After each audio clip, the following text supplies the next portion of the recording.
إن الحمد لله نحمده ونستعينه ونستغفره ونؤمن به ونتوكل عليه ونعوذ بالله من شرور أنفسنا ومن سيئات أعمالنا من يهده الله فلا مضل له ومن يضلله فلا هادي له وأشهد أن لا إله إلا الله وحده لا شريك له وأشهد أن سيدنا وسندنا وحبيبنا وحبيب ربنا وطبيبنا وطبيب قلوبنا ومولانا محمدا عبده ورسوله أرسله بالحق بشيرا ونذيرا وداعيا إلى الله بإذنه وسراجا منيرا أما بعد فأعوذ بالله من الشيطان الرجيم بسم الله الرحمن الرحيم وما أرسلناك إلا رحمة للعالمين وقال النبي صلى الله عليه وسلم من أحب سنتي فقد أحبني ومن أحبني كان معي في الجنة أو كما قال النبي عليه الصلاة والسلام وقال تعالى في شأن حبيبه مخبرا وآمرا إن الله وملائكته يصلون على النبي يا أيها الذين آمنوا صلوا عليه وسلموا تسليما اللهم صل على محمد وعلى آل محمد كما صليت على إبراهيم وعلى آل إبراهيم إنك حميد مجيد اللهم بارك على محمد وعلى آل محمد كما باركت على إبراهيم وعلى آل إبراهيم إنك حميد مجيد मेरे जनाज़े पे रोने वालों करीब में हो और देखो मुरा नहीं है हमें नबी ने लिबास हस्ती बदल गया बलवल उला बिकमालिही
दीदार दिखाते नहीं आवाज सुना दो,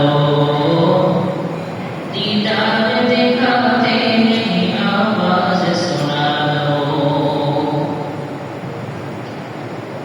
अल्हम्दुलिल्लाह मुअज़्ज़ज़ मुकर्रम उलमाए किराम, मुहतरम असातिज़ाए किराम, तुलबाए इल्म, সর্বস্তরের দিন প্রিয়, ইসলাম প্রিয়, আল্লাহ ওয়ালা মুত্তাকিন পরহেজগার মুমিন মুসলমান ভাইরা, সর্বপ্রথম মহান নবী করিমের দরবারে অসংখ্য অগণিত শুকরিয়া ও কৃতজ্ঞতা যে মহান নবী করিম আমাকে আপনাকে পবিত্রতম এই মাস রবিউল আউয়াল মাস পর্যন্ত আমাদের হায়াতকে দীর্ঘায়িত করেছেন এবং আজকে মাগরিবের পর বিশ্বনবী মুহাম্মদুর রাসূলুল্লাহ সাল্লাল্লাহু আলাইহি ওয়াসাল্লামের জীবন আলোচিত একটি মজলিসে আমাকে আপনাকে আসার এবং বসার তৌফিক দিয়েছেন। নবীজির আলোচনা শুনবার করবার তৌফিক আল্লাহ তাআলা আমাদেরকে দান করেছেন। এজন্য সকলেই অন্তর থেকে মালিকের শুকরিয়া জ্ঞাপন করছি, সকলে আওয়াজ করে করছি আলহামদুলিল্লাহ। সম্মানিত মুসলিম, আজকের এই মজলিস বর্তমানে অন্ততপক্ষে এই অঞ্চলের সব থেকে গুরুত্বপূর্ণ এবং মোবারক মজলিস। কারণ আজকের এই মজলিসে এমন এক ব্যক্তিকে কেন্দ্র করে, এমন এক ব্যক্তির আলোচনা, এমন এক ব্যক্তির বর্ণনা এখানে আলোচনা করা হবে, বয়ান করা হবে, শোনা হবে, বর্ণনা দেওয়া হবে, যাকে সৃষ্টি না করলে আল্লাহ তাআলা এই কায়নাত সৃষ্টি করতেন না। সুবহানাল্লাহ। শুধু তাই নয়, এই পৃথিবী যখন অমানবিকতা, অন্যায়, অবিচারের ঘোর অন্ধকার আলোতে নিভে গিয়েছিল, অস্তমিত হয়ে গিয়েছিল, যেখানকার মানুষগুলো দিন তো দূরের কথা, মানবিকতাও হারিয়ে যাওয়ার মতো অবস্থা ছিল। এমনকি সেই সমাজে একজন পুরুষের যৌবনকালে একজন নারীর প্রয়োজন। সেই নারীকে ব্যবহার করার ক্ষেত্রে কে মা, কে বোন, কে আত্মীয় স্বজন, এমন কোনো ভেদাভেদ যেই যুগে ছিল না। এমনকি একজন নারীকে যখন গর্ভধারণ একজন নারীকে করা হতো, গর্ভবতী করা হতো, 7-8 মাস বের হওয়ার পর ওই নারীকে, গর্ভবতী নারীকে সমাজের বন্ধু বান্ধব, যুব সমাজ কিংবা যুবক শ্রেণী যারা ছিল, তাদেরকে একটা মজলিসে ডেকে আমন্ত্রণ জানিয়ে ওই গর্ভবতী মহিলাকে তার পেটটাকে ফেলে জীবন্ত সন্তানকে বের করে এক পাশে রেখে দিত। একদিকে সন্তান ছটফট করে মারা যেত, অন্যদিকে ওই গর্ভধারিণী মা ছটফট করতে করতে মারা যেত, আর যুবকরা সেখানে অপমান করত আর আনন্দ উল্লাস করত। এমন এক যুগ যখন সমাজে প্রচলন হয়ে গিয়েছিল, মানুষের রীতিনীতি যখন এতটাই নিকৃষ্ট হয়ে গিয়েছিল, তখন এই পথ ভোলা মানুষগুলোকে পথ দেখাতে, এই হিংস্র মানুষগুলোর এই আখলাক চরিত্রকে পরিবর্তন করতে, আল্লাহ ভোলা দিন ভোলা মানুষগুলোকে দিনের দিশা দিতে, আল্লাহকে চেনাবার জন্য আল্লাহ তাআলা এই ধরনের সর্বকালের সর্বশ্রেষ্ঠ মহামানবের আবির্ভাব এই মাসে আল্লাহ তাআলা ঘটিয়েছেন। সুবহানাল্লাহ। এমন মানুষের আলোচনা যে মজলিসে করা হবে, এমন মানুষকে যে মজলিসে স্মরণ করা হবে, এই মজলিসের থেকে, এই মাহফিলের থেকে উত্তম আর কোনো মজলিস হতে পারে না। এজন্য আল্লাহ তাআলার কাছে আমার শুকরিয়া করার দরকার যে আল্লাহ তাআলা এই অঞ্চলে, এই বাজারে এখনো বহু মানুষ এমন আছে যারা বিনা প্রয়োজনে, বিনা কারণে দোকানে বসে আছে, আড্ডা দিচ্ছে, অযথা গল্পগুজব করছে, হাঁটাচলা করছে বিনা প্রয়োজনে। মূল কথা হলো নসিবে থাকা লাগে। কোথায় থাকা লাগে? নসিবে থাকা লাগে। দেখবেন কিছু মানুষ এমন আছে অত্যন্ত গরিব, দু এক বেলা খেতে তার কষ্ট হয়ে যায়, কিন্তু দেখা যাচ্ছে আল্লাহ তাআলা তার দিলের আরজু, তার দিলের কামনাকে এমনভাবে কবুল করে যে প্রতি বছর তাকে হজে নিয়ে যান। এমন উদাহরণ আমরা দেখিনি? আছে না আমাদের সমাজে? পক্ষান্তরে কিছু মানুষ তো এমন আছে যাদের অনেক সম্পদ থাকার পরেও জীবনে একবারও ওই আল্লাহ তাআলার ঘর শহরকে দেখার তৌফিক হয় না। মূল কথা হলো আল্লাহ তাআলার পক্ষ থেকে কবুল হতে হয়। কি হতে হয়? কবুল হতে হয়। এজন্য আল্লাহ তাআলা আমাদেরকে কবুল করেছেন বিধায় আমরা আজকে মুবারক মজলিসে আসতে পেরেছি, বসতে পেরেছি। এজন্য আমরা কি খুশি না বেজা? খুশি। আলহামদুলিল্লাহ। আজকে এই মজলিসে আমরা কেন এসেছি? কেন বসেছি? নবীজির আলোচনা শোনার জন্য, তাই না? নবীজির জীবন আদর্শ সম্পর্কে কিছুটা ধারণা নেওয়ার জন্য। নবীজির আদর্শ, নবীজির জীবনী, নবীজির নিয়ম কানুন, নিয়ম নীতি শুনে আমরা কি করব? সে অনুযায়ী আমরা যেন আমল, আমাদের শরীয়তের জন্য হুকুম, আহকাম, বিধি নিষেধ আছে, সেগুলো যেন আমরা নবীজির মতো করে করতে পারি, ঠিক না? এজন্য আমরা যে নামাজ পড়ি, আমরা যত প্রকার ইবাদত করি, আমরা রোজা রাখি কিসের জন্য? আমরা নামাজ পড়ি কিসের জন্য? আল্লাহকে খুশি রাখতে। যারা পড়ে না তারা তো জানেই না, যারা পড়ে তারাও জানে না। কিসের জন্য? আল্লাহকে খুশি রাখার জন্য। আমরা রোজা রাখি কিসের জন্য? আল্লাহকে খুশি রাখার জন্য। আমরা হজ করি কিসের জন্য? আল্লাহকে খুশি রাখার জন্য। দান সাদকা করি কিসের জন্য? আল্লাহকে খুশি রাখার জন্য। আল্লাহকে রাজি খুশি করলে পরে কি হবে? এর চূড়ান্ত পর্যায়ে কোন পর্যন্ত নিয়ে পৌঁছাবে? জান্নাত পাওয়া, ঠিক না? আল্লাহ তাআলাকে রাজি খুশি করলেই তো পরে জান্নাত পাওয়া যাবে, তাই না? আচ্ছা, এখন বলেন দেখি, জান্নাত এটা কার? না, জবাব বলুন। জান্নাত কার? আমাদের। জান্নাত কাদের? বানিয়েছেন কি? আল্লাহ। তাহলে জান্নাত কাদের? আমাদের। আবার আদম আলাইহিস সালাম কোথায় ছিলেন? জান্নাতে ছিলেন। তাহলে জান্নাত আমাদের আসল পছন্দ করে, ঠিক না? ঠিক। জান্নাত আমাদের জন্য বানিয়েছেন কি? আল্লাহ। তাহলে জান্নাত পেতে হলে কি করতে হবে? আল্লাহ কি এমনি আমাদেরকে জান্নাত দিয়ে দিবেন? না। আল্লাহকে ভালোবাসতে হবে। কি করতে হবে? আল্লাহকে ভালোবাসতে হবে। আল্লাহকে আমরা যাকে ভালোবাসবো, যার সাথে আমাদের প্রেম বিনিময় হবে, তাকে তো আমাদের সরাসরি দেখতে হবে, তাই না?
কিসের কথা? গরমের কথা।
করেছেন কলম।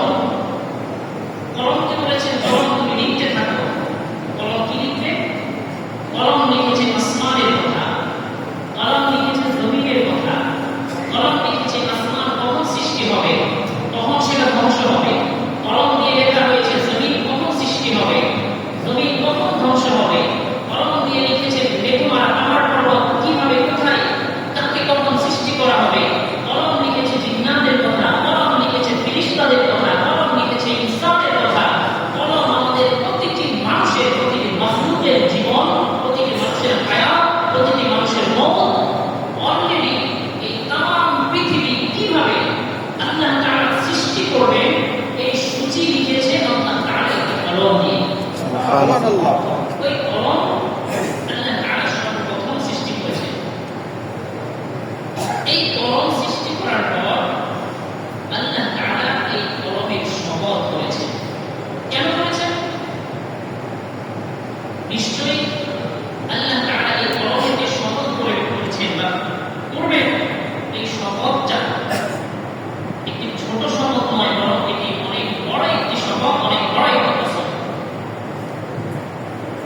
যেমন আল্লাহ তাআলা কোথাও শপথ করেছেন ওয়াল ফাজরি ওয়া লায়ালিন আশর। আল্লাহ তাআলা কোথাও শপথ করেছেন ওয়াল লাইলি ইযা ইয়াগশা। আল্লাহ তাআলা কোথাও শপথ করেছেন ওয়াদ-দুহা। শপথ করে আল্লাহ তাআলা বিভিন্ন জিনিস আমাদেরকে বুঝিয়েছেন।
দুনিয়াকে তাই কি রে তোর কণ্ঠে গান, তাই কি রে তোর কণ্ঠে গান এমন মধুর লাগে ওরে, এমন মধুর লাগে।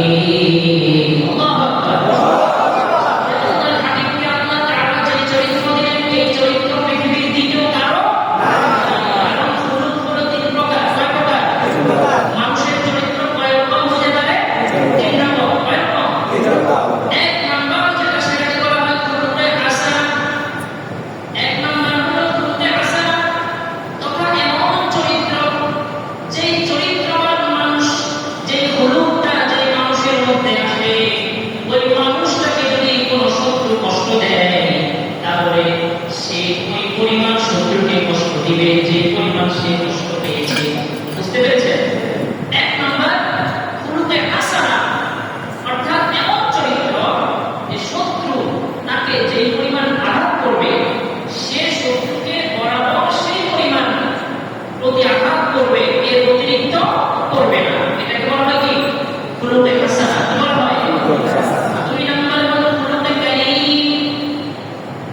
দুই নম্বর হলো এমন খুলুক, এমন চরিত্র যেই চরিত্রবান মানুষকে যদি শত্রুপক্ষ কোনোভাবে আঘাত করে সে শত্রুপক্ষকে মাফ করে দেয়। কি করে দেয়? মাফ করে দেয়। কেউ যদি তাকে গালি দেয় তাহলে সে তাকে মাফ করে দেয়। কেউ যদি তাকে মন্দ বলে তাহলে সে তাকে মাফ করে দেয়। কেউ যদি তাকে কষ্ট দেয় সে মাফ করে দেয়। তিন নম্বর খুলুক হলো খুলুকে আযীম। তিন নম্বর খুলুক হলো খুলুকে আযীম। এই চরিত্রটা এমন এক চরিত্র, এমন এক খুলুক যে চরিত্রটা যদি কারো মধ্যে এসে যায় তাহলে শত্রু যদি তাকে গালি দেয়, শত্রু যদি তাকে কষ্ট দেয়, শত্রু যদি তাকে আঘাত করে সে কখনো প্রতি আঘাত তো করবে না, বরং সে শত্রুকে বলবে ভাই তুমি ব্যথা পেয়েছো কিনা। এটাকে বলা হয় আযীম। শত্রু যদি তাকে কোনোভাবে আঘাত করে তাহলে সে তার প্রতি আঘাত তো করবেই না, বরং শত্রুটা মুছে দিবে ভাই তুমি ব্যথা পেয়েছো। এটাকে বলা হয় খুলুকে আযীম। আল্লাহ তাআলা বলেন পয়গম্বর আমি তো আপনাকে খুলুকে আযীমের উপর প্রতিষ্ঠিত করেছি। আমি আপনাকে খুলুকে আযীম দিয়েছি। আপনি আমি রবের দয়ায়, আমি রবের নিয়ামতে আপনি কখনোই কি নয়, পাগল নয়। কেমন নিয়ামত, কেমন নিয়ামত আল্লাহ তাআলা তার হাবিবকে দিলেন। আল্লাহ হাবিব সাল্লাল্লাহু আলাইহি ওয়াসাল্লাম যখন আম্মা জান আমিনার গর্ভ থেকে দুনিয়ায় আগমন করছিলেন, যখন ভূমিষ্ঠ হচ্ছিলেন, ওই সময় যে মহিলাগণ আম্মা জান আমিনার পাশে ছিলেন বাচ্চাকে ধরেছেন, আল্লাহ তাআলা ওই মুহাম্মদ সাল্লাল্লাহু আলাইহি ওয়াসাল্লামের চেহারায় এমন একটা নূর দিলেন, এমন একটা আলো দিলেন, আশপাশের মহিলাগণ আম্মা জান আমিনার লজ্জাস্থানের দিকে তাকাবার সময় হয় না। এজন্য আম্মা জান আমিনা বলে, আরে ইউসুফ নবীকে তো অর্ধেক সৌন্দর্য দেওয়া হয়েছে। ইউসুফ নবীকে দেখে সুলেখা তার দিকে তাকিয়ে ফল কাটতে কাটতে তার হাত কেটেছে। তারা যদি আমার মোহাম্মদকে এক নজর দেখতো তাহলে তারা ছুরি দিয়ে তাদের অন্তর, তাদের ফল কেটে ফেলতো, তাদের খবর থাকতো না। কত সুন্দর সূরত আল্লাহ হাবিবের ছিলেন। প্রতিটি মানুষের দুইটি বৈশিষ্ট্য থাকে। দুটি বৈশিষ্ট্যে প্রতিটি মানুষ বৈশিষ্ট্য বর্ণিত হয়। এক নাম্বার তার সূরত, দুই নাম্বার তার সিরাত। এক নাম্বার কি ভাই? তার সূরত, দুই নাম্বার সিরাত। এক নাম্বার তার আকৃতি, তার সৌন্দর্য, তার বাহ্যিক সৌন্দর্য। দুই নাম্বার তার সিরাত তথা তার আভ্যন্তরীণ সৌন্দর্য। প্রতিটি মানুষের মাঝেই এই দুটি গুণই আছে, আমাদের সবার মাঝে এই দুটি গুণ আছে। আল্লাহ নবীর সাহাবীগণ বলেন যে আল্লাহ হাবিব তো এত সুন্দর ছিলেন যে সমাজের মধ্যে আল্লাহ হাবিবের পুরোপুরি অবয়ব স্পষ্টভাবে ইমাম তিরমিজি রাহমাতুল্লাহি আলাইহি বর্ণনা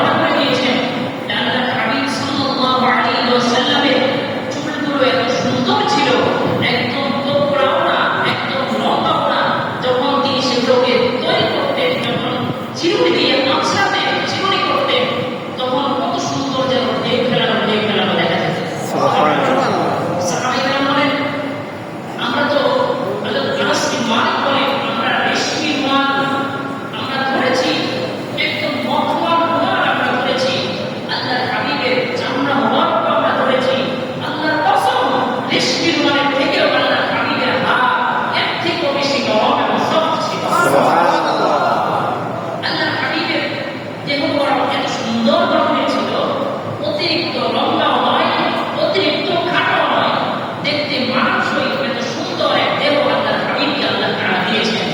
আল্লাহর হাবিবের গায়ের রংটা তো এত সুন্দর ছিল, একদম ফর্সা নয়, বরং লাল বর্ণের ছিল, গোলাপি বর্ণের ছিল, যেটা দেখলে মানুষের অন্তর জুড়িয়ে যেত। শুধু তাই নয়, আল্লাহর হাবিবের ঘাম মোবারক যখন ঝরতো, সাহাবায়ে কেরাম বলেন, আমরা লক্ষ্য করে দেখতাম মনে হয় যেন মণিমুক্তার দানাগুলো ঝরে ঝরে পড়ছে। সাহাবায়ে কেরাম আল্লাহর হাবিবের ঘাম মোবারক জমিয়ে রাখতো, সেগুলোকে মেশক হিসাবে, সুগন্ধি হিসাবে ব্যবহার করতো। সুবহানাল্লাহ। এত সুন্দর আকৃতি সূরত আল্লাহ তাআলা তাকে দিয়েছেন। আম্মা জান আয়েশা বলেন, আল্লাহর হাবিব যখন আমার কামরায় প্রবেশ করতো, আমি একবার আকাশের চাঁদের দিকে তাকাতাম, আরেকবার আমার ঘরের চাঁদ মুহাম্মদ সাল্লাল্লাহু আলাইহি ওয়াসাল্লামের চেহারার দিকে তাকাতাম। আমি বিশ্বাস করতাম এবং আমি লক্ষ্য করে দেখতাম, আকাশের চাঁদের থেকে আমার ঘরের যে চাঁদ, এই চাঁদকে বেশি উজ্জ্বল দেখা যায়। এত সুন্দর হাবিব আল্লাহ তাআলা তার হাবিবকে দিয়েছেন।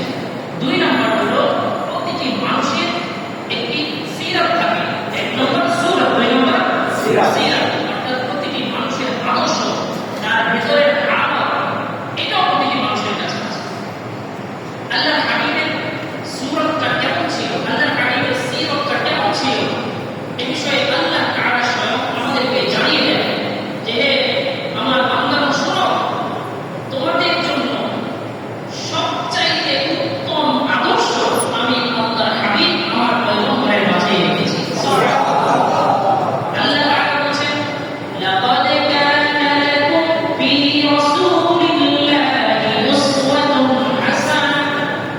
আল্লাহ তাআলা বলেন, হে আমার বান্দারা শোনো, তোমাদের জন্য আমি আমার রাসূলের মধ্যে সবথেকে উত্তম আদর্শ, তোমাদের জন্য আমি আমার রাসূলের মধ্যে সর্বোত্তম আদর্শ রেখে দিয়েছি। অতএব তোমাদেরকে যদি দুনিয়ার কোনো আদর্শ মানতে হয়, তাহলে আমরা সকলে কার আদর্শ মানব? কার আদর্শ? নবীর আদর্শ। আদর্শ তো আমরা কোনটা না কোনটা মানবই। এ যুবক ভাইরা, আদর্শ তো কোনো না কোনটা আমরা মেনেই চলি, ঠিক না? কারণ কারণ আদর্শ তো আমরা মানি। তাহলে আমরা যখন কারওয়ান বাজারে ফল কিনতে যাই, পচা ফলটা কিনি না দেখে দেখে ভালো ফলটা কিনি? মাছ বাজারে যখন যাই দেখে দেখে পচা মাছটা কিনি, ভালো মাছটা কিনি। যেই কোনো পণ্য আমরা কিনতে যাই, আমরা দেখে দেখে কোনটা কিনি? যেটা পচা সেটা না, যেটা ভালো ভালোটা কিনি। তাহলে আদর্শ মানার ক্ষেত্রে কেন ভালোটা নয়? কথা বুঝতে পেরেছেন? আদর্শ মানার ক্ষেত্রে কেন ভালোটা মানব? আল্লাহ তাআলা বলেছেন, সর্বোত্তম আদর্শ আমার নবীর আদর্শ, সর্বোত্তম আদর্শ আমার হাবিবের আদর্শ। তাহলে আমরা যদি আদর্শ মানতে হয়, কার আদর্শ মানব? আল্লাহর হাবিবের আদর্শ মেনে যদি আমরা সমাজ পরিচালনা করতে পারি, আমাদের এই সমাজ আলোকিত হয়ে যাবে। আল্লাহর হাবিবের আদর্শ মেনে যদি আমরা রাজনীতি করতে পারি, আমার রাজনৈতিক জীবন সফল হয়ে যাবে। আল্লাহর হাবিবের আদর্শ মেনে যদি রাষ্ট্র পরিচালনা করতে পারি, তাহলে ওই রাষ্ট্রে শুধুই মাত্র শান্তি বিরাজমান হতে থাকবে। তাহলে সর্বত্রে, সব জায়গায়, আমার ব্যক্তি জীবনে, আমার পারিবারিক জীবনে, আমার সামাজিক জীবনে, আমার সর্বত্র জীবনে আমরা আদর্শ বাস্তবায়ন করব। কার? নিজের আদর্শ আমরা বাস্তবায়ন করব। আল্লাহ তাআলা সার্টিফিকেট দিচ্ছেন, তোমাদের জন্য সর্বোত্তম আদর্শ আমরা কার মধ্যে রেখেছি? আমার হাবিবের মধ্যে রেখেছি। অতএব আমাদেরকে যদি আদর্শ মানতে হয়, আমরা একমাত্র নবীর আদর্শকেই প্রাধান্য দেব, ঠিক কিনা? কেন আমরা নবীর আদর্শ মানব? আল্লাহ তাআলা বলেন, এই নবীজিকে, আমার হাবিবকে আমি কত নিয়ামত দিয়ে, নিরবিচ্ছিন্ন নিয়ামত দিয়ে আমি তাকে ধন্য করেছি। তোমরা শুনতে চাও? তাহলে আল্লাহর হাবিব তার সাহাবীগণ সেটার বর্ণনা দিচ্ছেন। একবার হযরত আলী রাদিয়াল্লাহু তাআলা আনহু উরু মুবারকের উপর আল্লাহর হাবিব মাথা দিয়ে ঘুমিয়ে গেলেন। কি করলেন? ঘুমিয়ে গেলেন। তো এই সময়টা এমন একটা সময় ছিল যখন আসরের পর মাগরিবের আগ মুহূর্তে আল্লাহর হাবিব আরামে ঘুমাচ্ছেন, ঠিক এই সময় আল্লাহর হাবিবের উপর ওহী নাযিল হতে শুরু হয়। তো হযরত আলী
আদায় করে নিতে পারবো।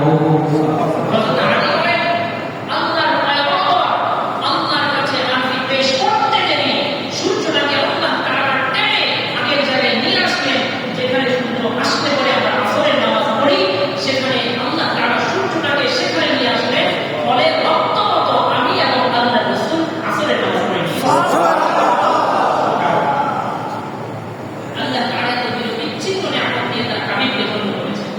শুধু তাই নয়, এক সাহাবী রাদিয়াল্লাহু তাআলা আনহু বলেছেন, ইয়া রাসূলুল্লাহ, এত পরিমাণে ঋণ আমি হয়েছি, এত পরিমাণে ঋণ মানুষ আমার কাছে পায়, এটা শোধ করা আমার পক্ষে সম্ভব নয়। আল্লাহর হাবিব বলেন, তোমার বাগানে ফল এসেছে, ফল পরিপক্ক হয়েছে? সাহাবী বলেন, ইয়া রাসূলুল্লাহ, আমার বাগানে ফলগুলো পরিপক্ক হয়েছে। আল্লাহর হাবিব বলেন, ফলগুলোকে কেটে তুমি এক জায়গায় স্তূপ করো, এক জায়গায় জমা করো।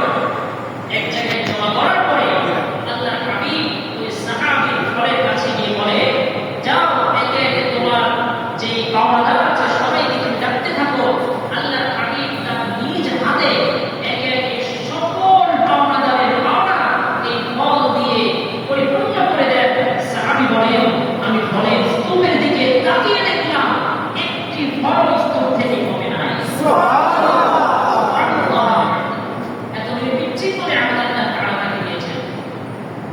আল্লাহর হাবিব সাল্লাল্লাহু আলাইহি ওয়াসাল্লাম একবার তার চাচা আবু তালেব সিরিয়ার উদ্দেশ্যে রওনা দিলেন ব্যবসা করার জন্য। ব্যবসায়িক কাফেররা তখন সিরিয়ার দিকে রওনা দিলেন। আল্লাহর হাবিব সাল্লাল্লাহু আলাইহি ওয়াসাল্লাম অনুনয় বিনয় করতে শুরু করলেন, চাচা যান, আমাকে নিয়ে যান। আমরা অনেক সময় সফর বের করলে আমাদের বাচ্চারা কান্নাকাটি করে না, আমাকে নিয়ে যাও, আমাকে নিয়ে যাও। আল্লাহর হাবিব ছোট মানুষ তো, চাচার কাছে আবেদন করলেন, চাচা আমাকে সিরিয়ার পথে নিয়ে যান। আবু তালেব বললেন, মুহাম্মদ, সিরিয়ার পথ শুরু অনেক দূর পর্যন্ত তোমাকে হেঁটে হেঁটে যেতে হবে। তুমি ছোট মানুষ, তুমি থেকে যাও, সিরিয়া যাওয়ার তোমার প্রয়োজন নেই। কিন্তু আল্লাহর হাবিব নাছোড়বান্দা এমন ভাবে বললেন, আবু তালেব, চাচা আবু তালেব তাকে নিয়ে চললেন, চলো। এই কাফেররা যখন আরবের উপকূলের উপর দিয়ে যাচ্ছিল, অনেক দূর যাওয়ার পর একজন ইহুদি পাদ্রী তাদেরকে দুপুরবেলা খানা খাওয়ার জন্য তাদেরকে দাওয়াত করেন। ইহুদি পাদ্রী তাদেরকে দেখে এই কাফেরকে লোক পাঠিয়ে তাদেরকে দুপুরে দাওয়াত গ্রহণ করার জন্য আহ্বান করলেন। এই কাফেররা যখন ইহুদি পাদ্রীর দাওয়াতে শরীক হয়, তার দাওয়াত কবুল করে, এক পর্যায়ে ইহুদি পাদ্রী তার এই সবাইকে দস্তরখানার মধ্যে খানা খাওয়াইতে বসেছেন। ইহুদি পাদ্রী লক্ষ্য করে দেখলেন সবাই তো খাবার খেতে বসেছে, কিন্তু একজনকে কেমন যেন দেখা যাচ্ছে না। ইহুদি পাদ্রী ডেকে বলে, এই কাফেররা, তোমাদের মধ্যে কেউ মনে হয় একজন খাবারের দস্তরখানে আসে নাই? সবাই বলে, না না, সবাই তো এসেছে, আমরা যারা যারা আরব থেকে ব্যবসায়িক কাফেররা নিয়ে রওনা হয়েছে, সবাই তো খাবার খেতে এসেছে। ইহুদি পাদ্রী বলে, না না, তোমাদের মধ্যে কেউ একজন মনে হয় কোনো খাবারের দস্তরখানে আসে নাই। আবু তালেব ইহুদি পাদ্রীকে বলে, না, আমাদের সাথে যারা যারা ছিল সবাই তো খাবার খেতে এসেছে, আপনি কাকে তালাশ করছেন? ইহুদি পাদ্রী মনে মনে বলে, মোল্লা চিল্লা কি সিন্নি খাইলা যাক সিলাই মোল্লা চিল্লা না। ইহুদি পাদ্রী বলে, না না, তোমাদের মধ্যে এখনো একটা ছোট্ট শিশু যাকে আমি দেখছি না, সে খাবারের দস্তরখানে আসে না। ইহুদি পাদ্রী বলে, একটা ছোট্ট ছেলেকে দেখেছিলাম। আরে তোমাদেরকে তো আমি দাওয়াত করেছি তার সিলাই, সে তো খাবার খেতে আসেনি। আবু তালেব বলে, ও আমার ভাতিজা মুহাম্মদ, আমাদের মধ্যে ছোট্ট একজন ছেলে, ও ছোট মানুষ, ও বাড়ি ফেলে করছে, ও আসতে হবে না।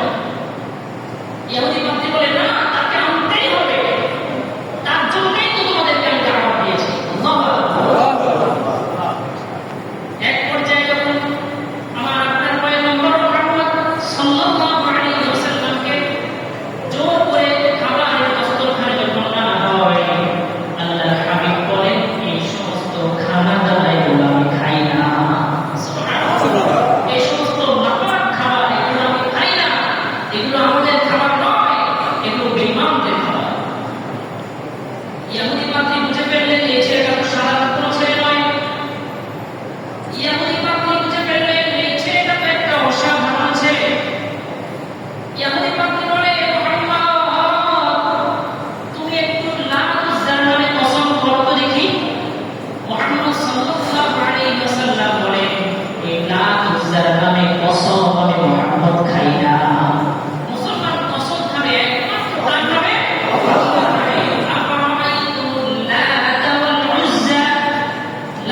দিয়ে লেগে যায়।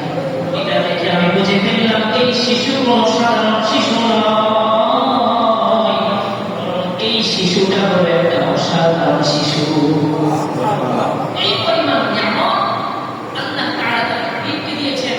এত বিচিত্র নিয়ামত দিয়ে আল্লাহ তাআলা তার হাবিবকে বৈশিষ্ট্যমণ্ডিত করেছেন। শুধু তাই নয়, আবু জাহেল প্রত্যাশাই করে একবার এসে বলে, মুহাম্মদ সাল্লাল্লাহু আলাইহি ওয়াসাল্লাম, আচ্ছা তুমি যে কালিমার দাওয়াত দিচ্ছ, তুমি যে তোমাকে নবী দাবি করছো, প্রত্যেক নবীর কোনো না কোনো মুআজিজা আছে।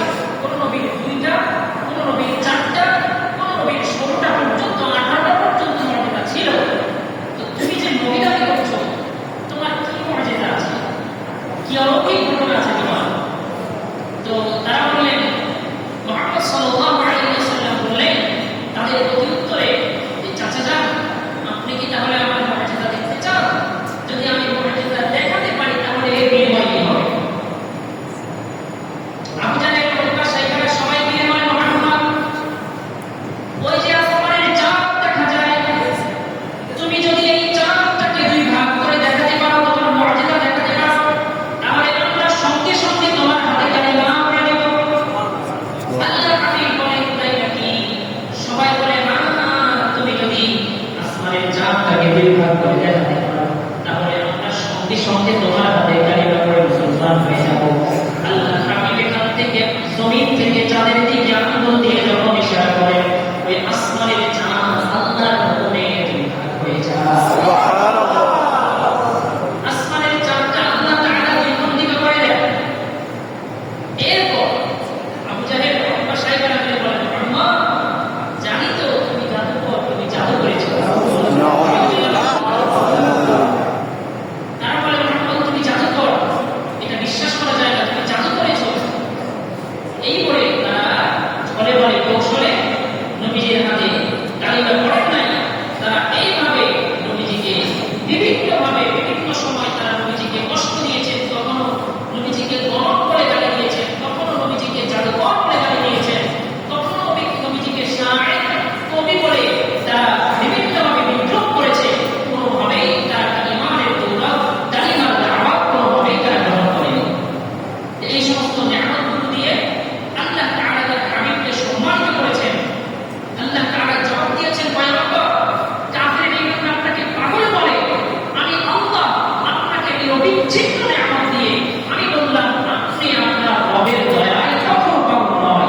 সুবহানাল্লাহ। এজন্য আমরা যারা আদর্শ মানব, সেই আদর্শ হবে তার আদর্শ রাসূল সাল্লাল্লাহু আলাইহি ওয়াসাল্লাম।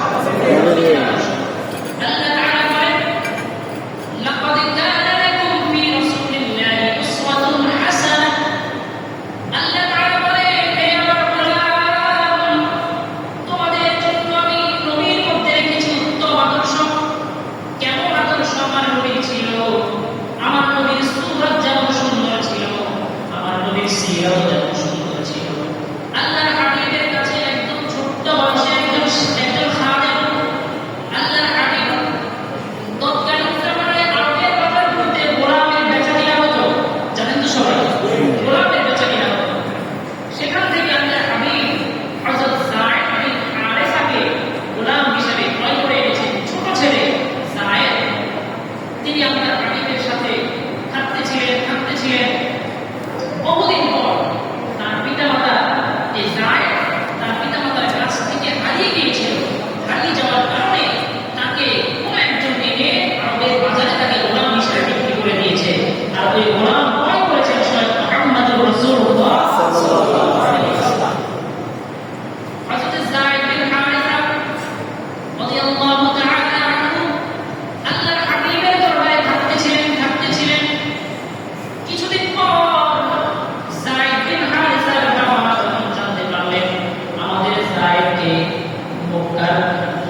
থেকে ছোটবেলায় হারিয়ে গেছে। আমরা জানতে পেরেছি আপনি তাকে গোলাম হিসেবে ক্রয় করেছেন।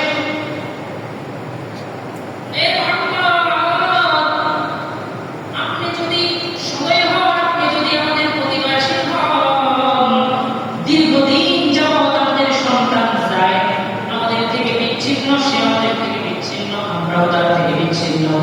আপনি যদি আমাদের প্রতি একটু দয়া করেন, তাহলে আমাদের জায়েদকে আপনি আযাব করে আমাদের সাথে দিয়ে দেন। আল্লাহ হাবিব সাল্লাল্লাহু আলাইহি ওয়াসাল্লাম বলেন, এই জায়েদ আমি তাকে এই মুহূর্তে আযাব করে দিলাম, আজ থেকে সে আমার গোলাম নয়, বরং এখন থেকে আমি তাকে আযাব করে দিলাম। আপনারা নির্দ্বিধায় জায়েদকে আপনাদের সাথে নিয়ে যান। কিন্তু বাবা মায়ের মনে হাসি, কিন্তু হযরত যায়েদ বিন হারেসার চোখে পানি। বাবা মা আসছেন, তাকে বলছেন, যায়েদ আজকে বড় সুসংবাদ তোমার জন্য, তুমি আজকে থেকে আযাব হয়ে গেছো। তুমি আমরা তোমাদের বাবা মা, আমরা তোমার বাবা মা, চলো তুমি আমাদের সাথে চলো, আমরা আমাদের বাড়ি ফিরে যাই। হযরত যায়েদ বিন হারেসা বলেন, এ আমার বাবা, আমি জানি আমি আপনার ঔরসজাত সন্তান, আপনার ঔরসে আমার জন্ম হয়েছে। এ আমার মা, আমি এটাও জানি 10 মাস 10 দিন আপনি আমাকে গর্ভে ধারণ করেছেন, কিন্তু আমি এমন এক মহামানবকে পেয়েছি, আমি এই মহামানবের কদমে আমার জীবনটাকে উৎসর্গ করে দিতে চাই। সুতরাং আপনারা ফিরে যান, আমি আপনাদের সাথে যেতে পারবো না। কি পরিমাণ আদর্শ, কি পরিমাণ আখলাক, কি পরিমাণ চরিত্র আল্লাহ তাআলা হাবিবকে দিয়েছেন। একটা ছোট্ট ছেলে তার প্রতি এত আসক্ত হয়েছে যে বাবা মার সাথে যাওয়াকে বাদ দিয়ে আল্লাহ হাবিবের দরবারে পড়ে থাকাটাকে তার জন্য সৌভাগ্য মনে হয়েছে। কি পরিমাণ উত্তম আদর্শ নয় আপনারা বলেছিলেন। নবীজির আরেকজন দীর্ঘদিনের খাদেম ছিলেন, নাম আপনারা সকলেই জানেন, হযরত আনাস বিন মালিক রাদিয়াল্লাহু তাআলা। হযরত আনাস বিন মালিক বলেন, আমি আল্লাহর হাবিবের দরবারে 10-11 বছরের মতো ছিলাম। এই 10-11 বছর বয়সে 10-11 বছর সময় আল্লাহর হাবিব কখনো আমার দিকে চোখ রাঙিয়েও তাকান না। কখনো আমাকে ধমক তো দূরের কথা, আল্লাহর হাবিব আমার দিকে চোখ তুলেও চোখ রাঙিয়েও তাকান নাই। কখনো আমাকে বলেন নাই, আনাস এই কাজটা তো এভাবে না, এভাবে কেন করলা, এই কাজটা তো ভুল হয়েছে, সঠিকটা কেন করলা না, এমন প্রশ্নের সম্মুখীন আল্লাহর হাবিব কখনো আমাকে বলেন নাই। কিন্তু আজকে এখান থেকে আমাদেরকে শিক্ষা নিতে হবে। আমাদের অধীনস্থ কিছু ব্যক্তিবর্গ থাকে, অধীনস্থ ছোট ছোট ছেলেরাও থাকে, আমরা তাদের সাথে এমন আচরণ করি, একবার যদি সে আমাদের থেকে দূরে চলে যায়, একবার যদি আমাদের থেকে বিচ্ছিন্ন হতে পারে, আর জীবনে আমাদের কাছে আসা নিয়ম করে না, এমন হয় না? আমাদের অধীনস্থ কর্মচারী থাকে, আমাদের ছোট ছোট পাড়া মহল্লার ছেলে সন্তানরা থাকে, তাদের সাথে আমি এমন আচরণ করি যে সে দ্বিতীয়বার আমাকে আশ্রয় করতে ভয় পায়, আমার কাছে আসতে চায় না।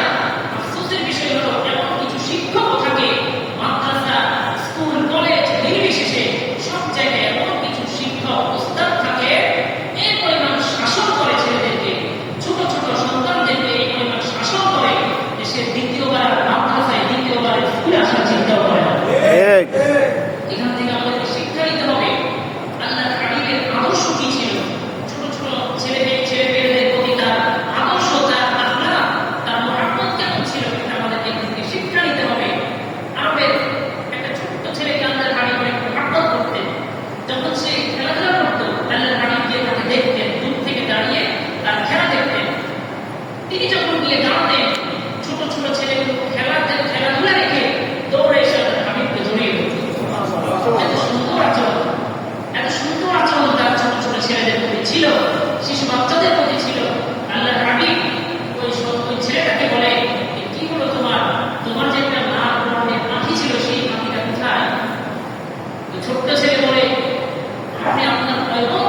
হিন্দুস্তান ইন্ডিয়া মিলে একটা অখণ্ড ভারত ছিল, ছিল না?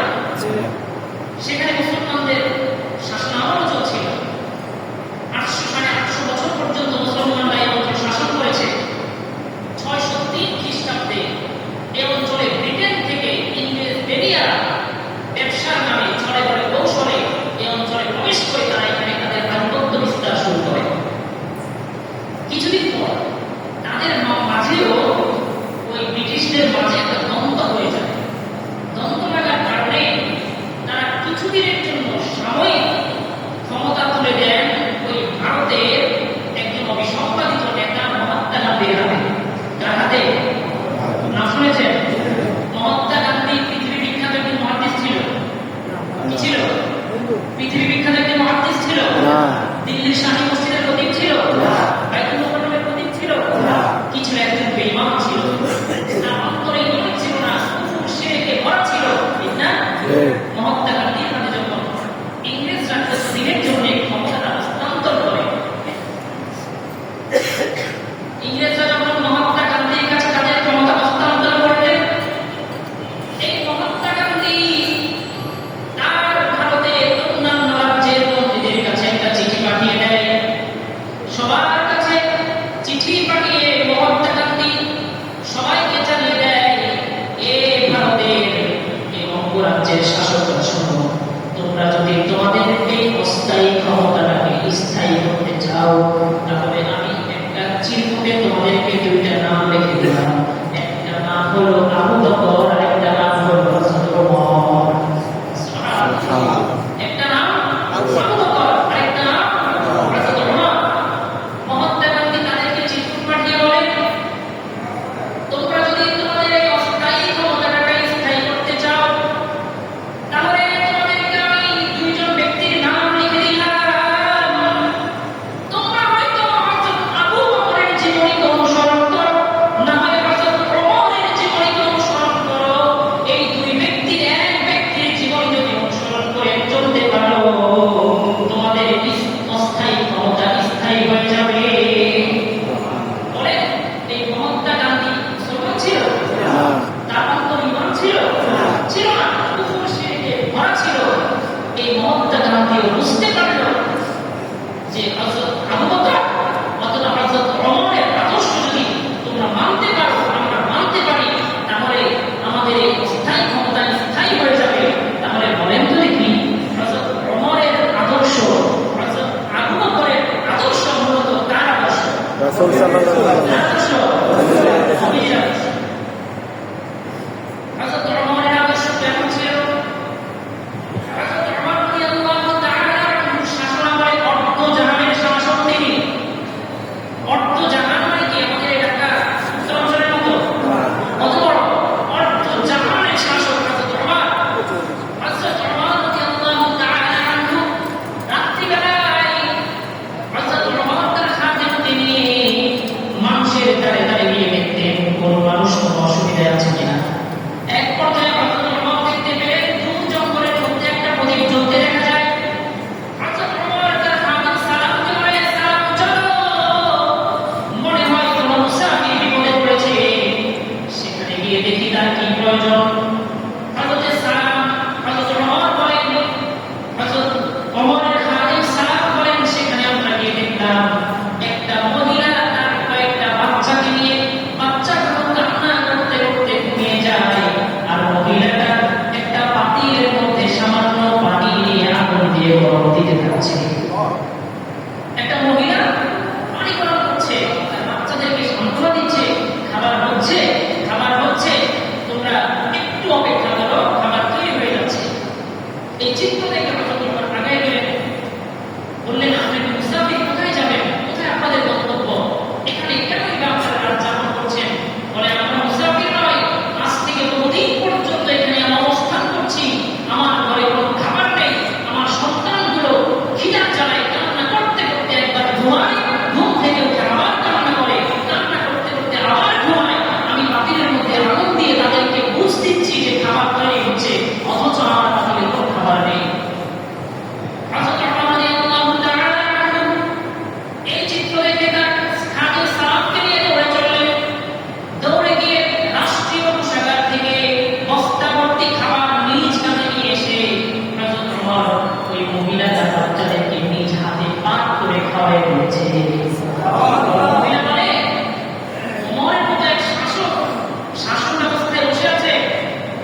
নবীজির আদর্শ।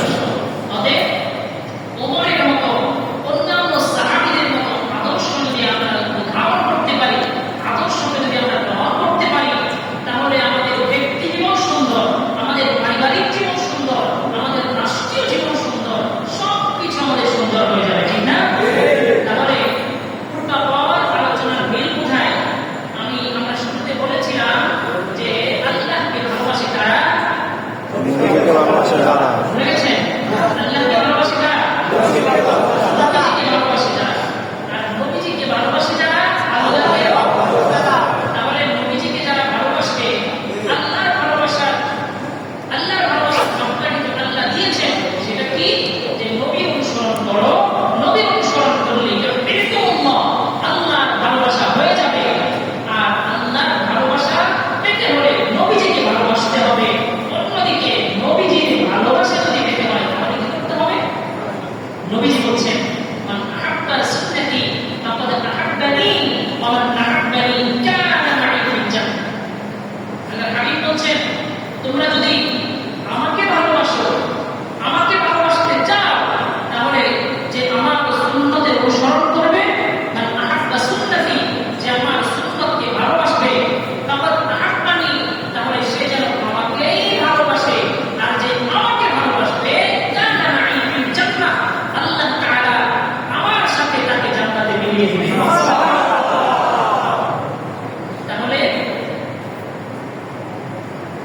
তাহলে আল্লাহ তাআলা বলছেন যে আমাকে ভালোবাসার মাপকাঠি নিলাম কোনটা?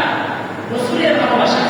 অন্যদিকে রাসূলের ভালোবাসার মাপকাঠি হলো রাসূলের কি অনুসরণ করা?